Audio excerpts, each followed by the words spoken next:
my color shifting of this lens that I was super happy, but a little bit not so satisfied. What happened? I have inside DaVinci my two 3D LUTs.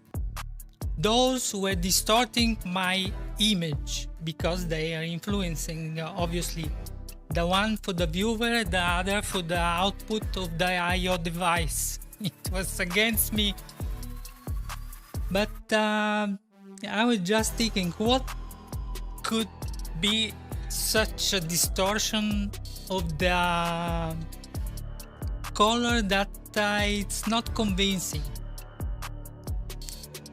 And I am announcing I have completed this project, and it is just enough to reset the settings about the LUTs, but this is what those tweakings everywhere fragmented is provoking, that it's constantly something is losing its trace.